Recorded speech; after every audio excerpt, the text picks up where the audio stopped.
Pero muy buenas noches para todos nuestros hermanos en este jueves que Dios nos permite tener, de poder volver a compartir con cada uno de ustedes este tiempo devocional, el cual el Señor ha permitido que nosotros estemos aquí reunidos.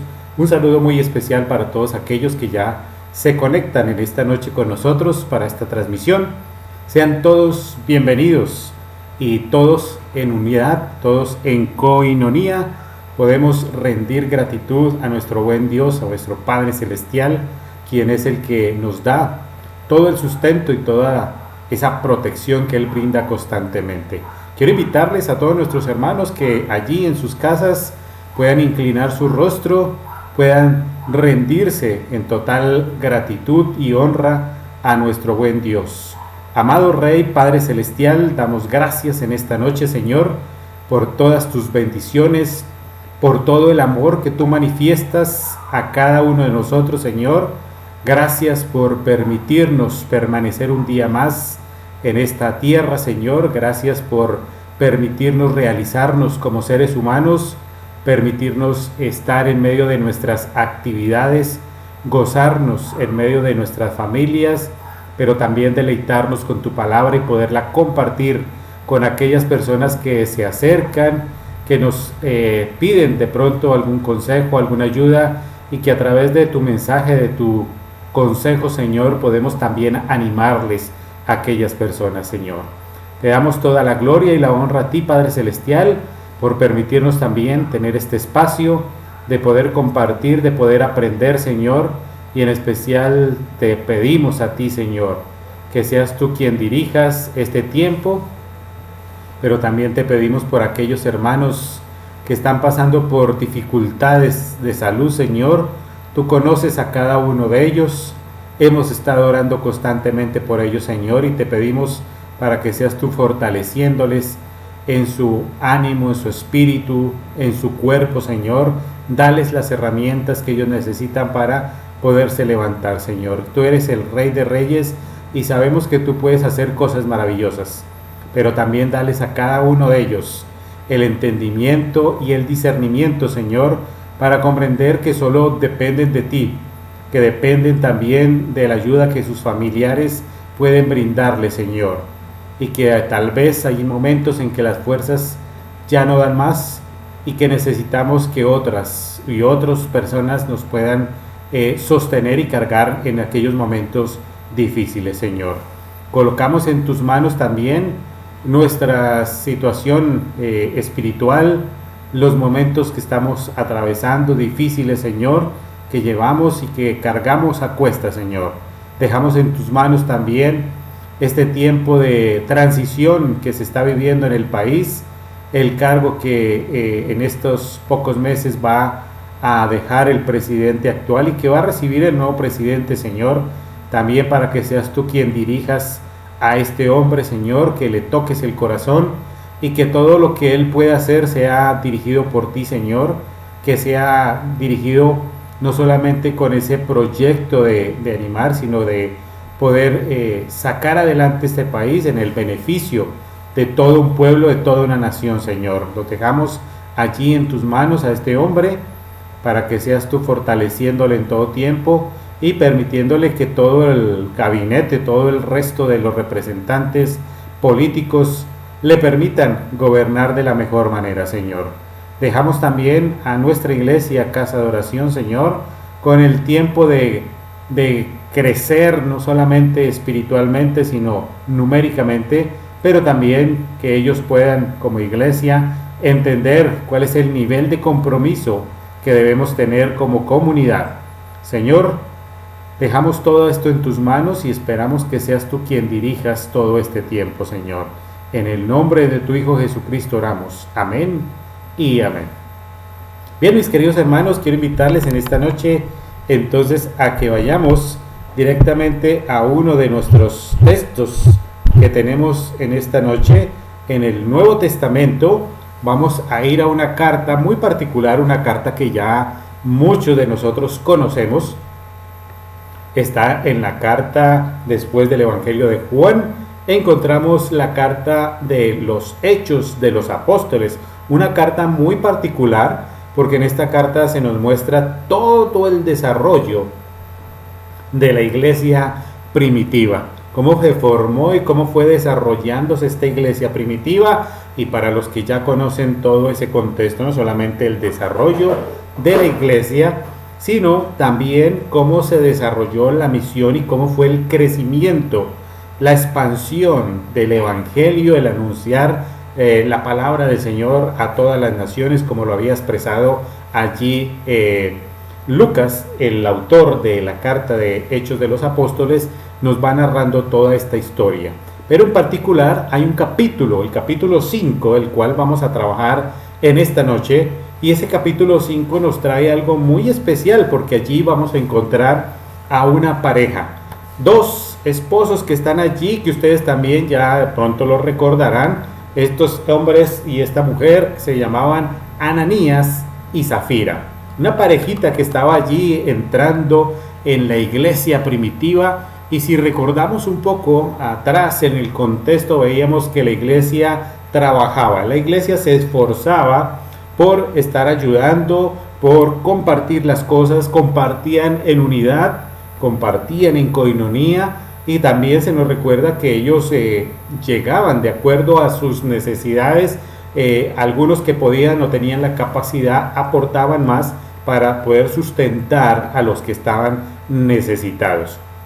Y estando en estas situaciones, aparece el capítulo 5, donde muchos también conocen toda esta historia que pasó con Ananías y Zafira, una parejita que tenía una propiedad y que la vendieron comprometiéndose delante de la iglesia a tener o a vender esta propiedad y a entregar la ganancia para la ayuda de la misma iglesia. Posteriormente, después de que son confrontados, ellos se quedaron con una parte de dinero, entregaron lo que quisieron a la iglesia, pero fueron confrontados para que ellos entendieran cuál era el nivel de compromiso que tenían, y a su vez pues recibieron un fuerte castigo, murieron de isofacto. Allí nos cuenta todo ese capítulo 5.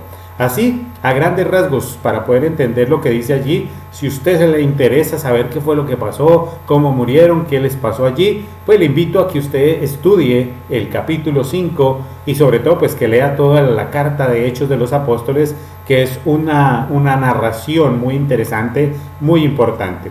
Pero en esta noche quiero invitarles a que veamos algo muy particular en nuestra carta del libro de los Hechos, en el cual vamos a ver una vida con compromiso. Una vida con compromiso que nos invita realmente a entender parte de lo que estaban viviendo o de lo que vivieron estos hermanos en aquella época, Ananías y Zafira. Porque lo que nosotros podemos experimentar o ver a través de todo lo que hemos visto o recorrido en nuestra vida, tenemos que empezar a experimentar que el valor o a conocer que el valor que se le da a una persona se le puede medir de acuerdo a ese cumplimiento de compromisos. De acuerdo a cómo nosotros cumplimos nuestros compromisos, se nos puede delegar cierto valor, especialmente cuando uno tiene los proyectos, tiene los sueños, que los tiene a tope y sabe hacia dónde va, pues se dirige claramente para poder cumplirlos. Pero cuando no lo hacen, pues simplemente la vida va a pasar y no va a tener sentido para nosotros.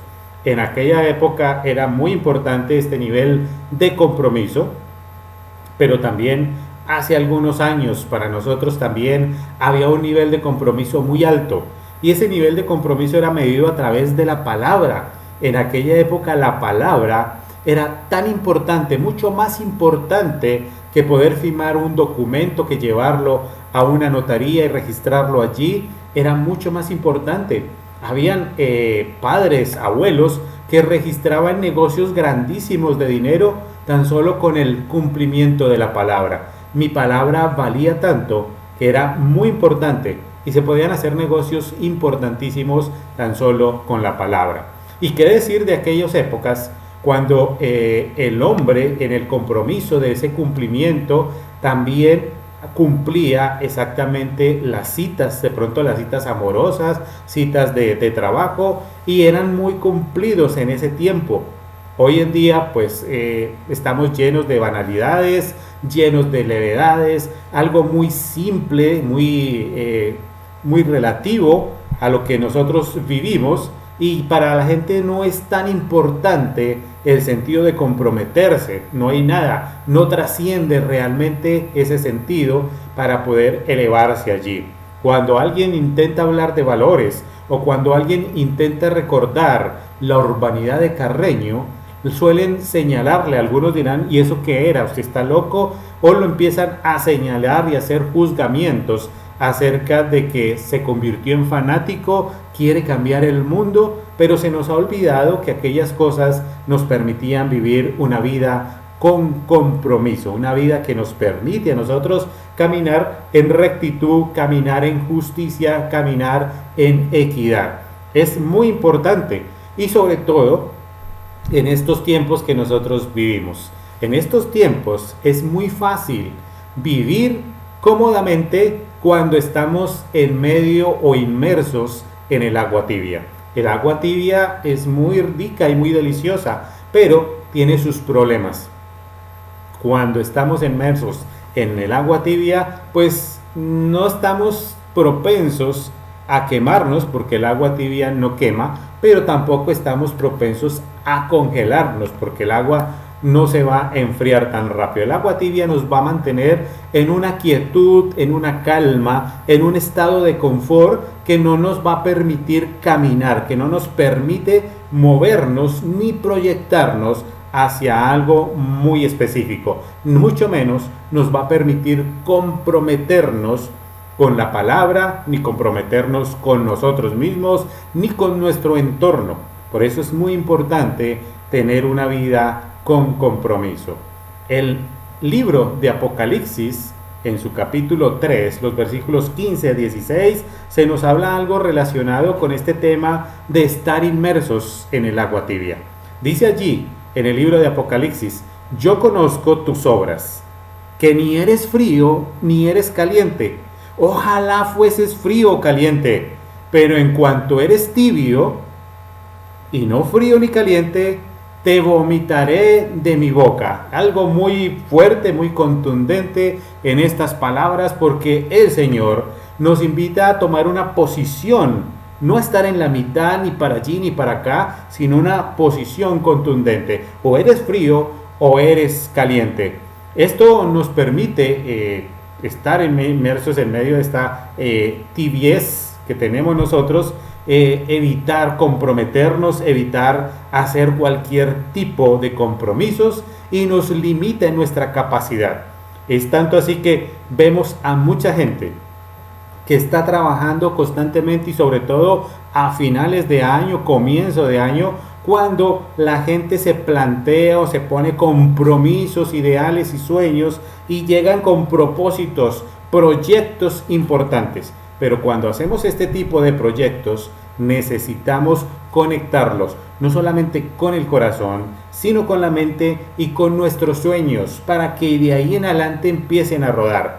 Lastimosamente, vivimos en una sociedad que no cumple, que apenas ve el primer tropiezo, la primera piedra, genera ese retroceso y tal vez no lo cumple, no lo hace, y deja a un lado este tipo de compromisos. Esa es la sociedad en la cual nosotros estamos inmersos, la sociedad con la cual nosotros compartimos. Estamos acostumbrados a vivir en una sociedad como esta, que no cumple, que se olvida de sus compromisos. Pero lo más triste que puede llegar a pasar es que tengamos una iglesia que viva de la misma manera. Es muy preocupante que esta iglesia tenga esas sensaciones, que no cumpla los compromisos a los cuales se ha establecido o se han llegado. Una iglesia que viva de esta manera es una iglesia que genera preocupación constante. La iglesia primitiva en aquella época, como empezamos a hablar al inicio, era una iglesia de muchas personas, pero que no pasaba necesidades económicas. Realmente, cuando leemos allí algunos versículos de estos capítulos que se nos narra en la iglesia primitiva, era una iglesia que no tenía muchas necesidades. ¿Por qué? Porque los hermanos, como ya lo habíamos mencionado, los hermanos trabajaban para suplir, para que todo estuviera en plenitud. Aquellos que tenían la capacidad de vender algunos terrenos, algunas herencias, lo podían hacer, pero cumplían con esa necesidad, y todos vivían de una manera equitativa, se comprometían. Allí, como lo dice en Hechos capítulo 4, versículo 34, dice: así que no había entre ellos ningún necesitado, porque todos los que poseían heredades o casas las vendían y traían el precio vendido. Ananías y Zafira también se comprometieron a realizar lo mismo, pero tal vez no sentían ese compromiso en el corazón. Ellos querían hacer algo, tal vez para figurar, para que los nombraran, para ser resaltados de pronto entre la comunidad. Y eso suele pasar también con muchos de los creyentes, de los cristianos en muchas iglesias, que tan solo actúan directamente solo para ser nombrados, para que su nombre aparezca en alguna lista, pero no hay un compromiso directamente en su corazón, y no está conectado mucho menos con su mente, con su razón. No están conectados. Entonces, en Hechos de los Apóstoles capítulo 5 versículos 2 se nos dice qué fue lo que pasó con ellos. Dice: y sustrajeron el precio, sabiendo también su mujer. Esto fue algo acordado. Ananías y Zafira vendieron el terreno, pero acordaron sustraer una parte para ellos. y trayendo solo una parte, la pusieron a los pies de los apóstoles. A Dios no le molestó que ellos hicieran eso. A Dios no le molestó que ellos se quedaran con una parte y entregaran otra. Lo que les molestó fue la falta de compromiso que ellos tenían. Esa fe puesta estaba siendo movida y ese compromiso les estaba cambiando un poco el horizonte, les estaba cambiando. Verso 4 dice, reteniéndola.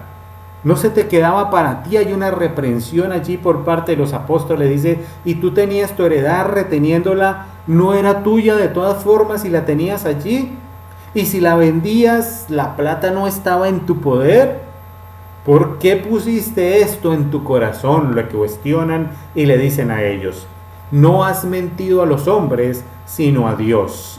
No has mentido a los hombres, sino a Dios. Hoy en día, nosotros en nuestras iglesias tenemos a muchos cristianos que actúan como Ananías y como Zafira, más por el tema que ellos quieren ser destacados en una iglesia y por su falta de compromiso, esa falta de compromiso que no les deja estar realmente al 100%. Tan solo quieren asistir a las iglesias, quieren asistir a los cultos y tal vez buscando allí acciones de obras, de milagros, de acciones de sanación tal vez que Dios pueda mostrarles, pero no les importa el buen funcionamiento de su iglesia local. No les importa cómo se maneja, no les importa cómo llegan o cómo están trabajando en la iglesia. Simplemente buscan un beneficio propio, personal y no más. De ahí en adelante se desprenden de todo este tipo de compromisos, no les importa lo que sucede allí y se olvidan de ese buen funcionamiento de la iglesia local. Por eso cuando nos comprometemos directamente a ayudar en la obra de Dios, debe ser un compromiso que se debe establecer directamente entre Dios y el ser humano. Este no es un trabajo directamente del pastor. Este no es un trabajo que se realiza directamente a través de la iglesia y con los ministerios. Es responsabilidad de cada creyente, de cada cristiano, asumir su compromiso frente a Dios. Como decía la palabra anteriormente, no le estás mintiendo a los hombres, no le estás mintiendo al pastor, no hay que ayudar al pastor porque pobrecito, no, estás comprometiéndote directamente con Dios y con su palabra. Verso 4b dice, no le has mentido a los hombres sino a Dios. En la parte espiritual, nosotros también contamos con hermanos creyentes, con hermanos cristianos que son Ananías, aquellos que solamente acuden a las iglesias cuando quieren leen la Biblia, cuando quieren oran, cuando quieren nombran al Señor, cuando quieren aman a Dios. Parecen hermanos que son temporales, por tiempitos, hermanos que acuden así únicamente, y nuestra vida refleja ese tipo de compromiso. ¿Cómo llevamos nuestra vida con Dios? ¿Cuál es nuestro tipo de compromiso en relación con Dios? Ahí es donde parte de ese tipo de compromiso. Nosotros debemos tener un compromiso real con el Señor. A veces le pedimos un trabajo específico y para muchos el trabajo secular es lo más importante en su vida. Y le pedimos al Señor que nos dé un trabajo grande, que nos permita poder devengar. Y cuando el Señor lo da, para nosotros se nos complica la vida, porque cuando le pedimos al Señor, Señor, dame un trabajo grande, Señor, dame un trabajo donde yo pueda ganar mucha plata. Y cuando yo tenga el trabajo, Señor, yo voy a diezmar y te voy a dar y te voy a entregar. Pero cuando el Señor cumple y te da ese trabajo, para muchos hermanos les parece complicado, difícil ver el monto en el cual tiene que diezmar y tan solo dan una partecita de lo que ellos creen que es de acuerdo a eso. Lo mismo que hizo Ananías y Zafira, les dolió en su corazón entregar algo para el Señor que era en beneficio propio, pero tan solo dieron una partecita y eso nos pasa a muchos de los creyentes y cristianos nos duele dar lo que nosotros deberíamos dar al Señor. Recordemos que dar al Señor nos lo va a devolver, tal vez al 100 por 1. No sé cómo lo va a entregar, pero el Señor siempre nos restituye de una manera. Entonces, nuestro compromiso debe ser algo muy real, algo que signifique realmente ese cambio, esa mentalidad y esa relación entre Dios y nosotros. Comprometernos es poder dar el beneficio, no solamente a la iglesia local, sino a todas las personas que están a nuestro alrededor, a nuestros amigos, a nuestros familiares, y entregarnos sin compromisos, sin necesidades de entregarnos físicamente, entregarnos mentalmente allí. Dios quiere que nos comprometamos con Él directamente ahí. Nosotros, al comprometernos con Él, vamos a poder experimentar la cantidad de bendiciones que Él tiene guardadas para nosotros. Pero necesitamos desarrollar esa calidad, necesitamos desarrollarnos y entregarnos abiertamente. No solamente en el ministerio, hay un llamado específico y tú tienes un llamado y un propósito por el Señor. ¿A qué te estás comprometiendo hoy? ¿A qué te comprometes con el Señor? A trabajar, tal vez si quieres en el ministerio, las puertas están abiertas en tus iglesias. Pero si quieres trabajar con tu vecino, con tu hermano, con tu sobrino, ahí tienes el camino abierto. Tan solo pídele al Señor que te respalde, que te guíe, que te oriente, porque Él va a hacer la obra en ti y te va a llenar de conocimiento, te va a llenar de herramientas, te va a llenar de fortaleza y pondrá las palabras en tu boca para que tú actúes. En esta noche eres tú quien decides qué tipo de compromiso vas a adquirir con nuestro buen Padre Celestial. Por eso en esta noche, mis hermanos, quiero invitarles a que terminemos este tiempo en oración y agradeciéndole a Dios por este tipo de compromisos que coloca Él, no solamente en nuestra mente, sino en nuestro corazón. Señor y buen Dios, nuevamente nos rendimos a ti, Padre Celestial, para darte a ti toda la gloria y la honra, Señor. Gracias por poder poner todos esos consejos, Señor, y toda tu experiencia en cada uno de nosotros y sobre todo plasmarla en nuestro corazón, Señor. Permítenos hoy poder entender y comprender cuál es el propósito y el compromiso al cual nosotros hoy nos comprometemos, Señor, ante ti. No es un compromiso ante los hombres, no es un compromiso material, sino un compromiso celestial y un compromiso contigo, Señor. Permítenos trabajar y que no se nos olvide a qué estamos llamados, Señor. Te seguimos clamando a ti, te seguimos rogando, Señor, por todas aquellas cosas que se nos presentan en el día a día, Señor. Gracias por colocarlas, ya sean buenas o malas, Señor.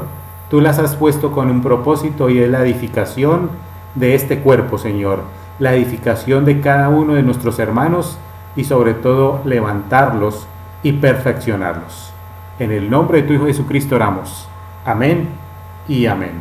Mis queridos hermanos, muchísimas gracias por compartir con nosotros este tiempo de devocional. Es un placer, es un privilegio poder estar con ustedes y les reiteramos nuestra invitación para el día domingo a partir de las 10 de la mañana en nuestro servicio dominical. Que el Señor les bendiga, mis hermanos, y nos vemos pronto.